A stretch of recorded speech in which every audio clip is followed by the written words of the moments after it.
हाय दोस्तों, मैं विनोद मौर्य आज फिर एक स्टोरी के साथ हाजिर हूँ आप सबके साथ, जो कि आप सबको यह स्टोरी एक नई सीख देगी। जो कि हम सब बहुत बार देखते हैं अपनी लाइफ में, जो अपनी उम्र का, अपनी एज का एग्जाम्पल देकर हम वो काम नहीं करते और बहाने मारते फिरते हैं। पर ऐसा कभी नहीं है। आप अपनी लाइफ में एग्जाम्पल उम्र का ना देकर आप बस उस समय का एग्जाम्पल दीजिए जिस समय आप तैयार होते हैं वो काम करने के लिए। तो उम्र ये सब मायने कुछ नहीं रखती। उम्र, टाइम, ये सब कुछ मायने नहीं रखती। मायने वो चीज़ रखती है जिस दिन आप शुरू होते हैं, जिस दिन आप स्टार्ट करते हैं अपने काम को करने के लिए।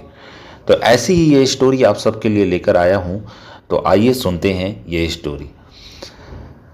बहुत बार हम लोग अपने उम्र को लेकर बहुत उदाहरण देते रहते हैं कि हम 60 साल या 70 साल की लाइफ में कुछ नहीं कर सकते और हमारी लाइफ अब खत्म हो गई है। जबकि ऐसा कुछ नहीं है। आप सब आज के डेट में ही आज एक एग्जाम्पल देखते होंगे कि अमेरिका में न्यू चुनाव हुआ है, जिसमें एक नए राष्ट्रपति चुने गए हैं जिनका नाम है बाइडेन।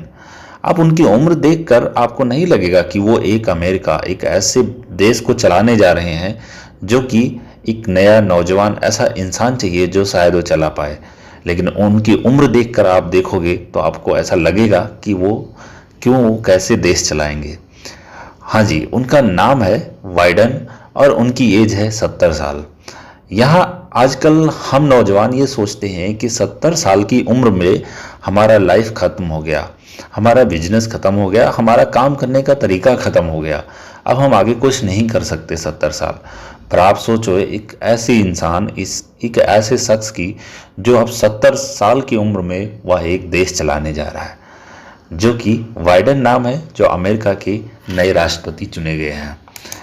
इसके साथ ही उनके साथ उपराष्ट्रपति भी हैं, जो कि कमला हैरिस हैं, जो भारत की मूल निवासी हैं। फर्स्ट ऑफ देम तो हम इनको बहुत सारी शुभकामनाएं और बधाई देते हैं। उसके बाद हम बताते हैं बाइडेन के बारे में कुछ खास बातें, जो कि हम सब एक चुनौती से भरे होते हैं और वो भी एक चुनौती से भरा ही उनका जीवन रहा है।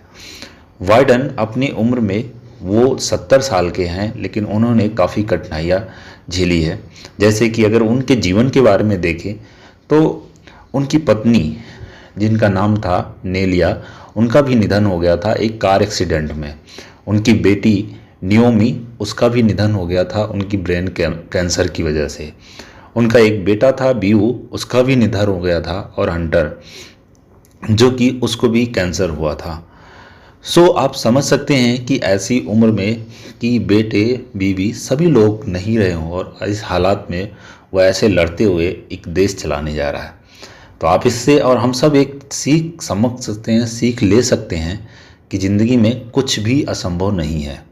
आपको जीतने के लिए उस दिन खड़ा होना पड़ेगा जिस दिन आप ये ठान लेते हैं कि हमें ये टारगेट चेज करना है, यह हमें मुकाम हासिल करना है। तो हमें कभी भी अपनी उम्र, अपनी चीज़ों को बहाना मार कर आगे नहीं बढ़ना चाहिए। हमें लग कर उसमें मेहनत करनी चाहिए और कुछ करके दिखाना चाहिए। क्योंकि ऐसे बहुत सारे लोग अभी भी नौजवान हैं, स्टूडेंट हैं, जो काम करते नहीं और करने से पहले सोचते हैं मैं कामयाब हो जाऊं, मैं ये बन जाऊं, मैं वो बन जाऊं। लेकिन उसके लिए आपको एफर्ट करना पड़ेगा, उसके लिए आपको मेहनत करनी पड़ेगी, तभी जाकर वो आपको कामयाबी मिलेगी। आप सोचो, ऐसा नहीं कि ये 77 साल की उम्र में ही राष्ट्रपति बने हैं और सडनली बन गए हैं, ऐसा नहीं है। ये पिछले 60 साल, 50 साल, 20 साल से ही मेहनत करते आए हैं कि हम एक राष्ट्रपति बने, एक अच्छा मुकाम हासिल करें। इन्होंने कंटिन्यू एफर्ट किया है, तो आज जाकर बन गए।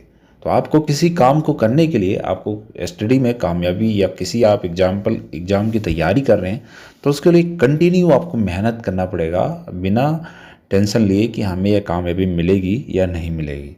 आप उसमें एफर्ट तो करो और उसके बाद आपको ज़रूर सफलता मिलेगी। तो दोस्तों, ये स्टोरी कैसी लगी? ये स्टोरी ना कहकर जस्ट एक सजेशन है, एक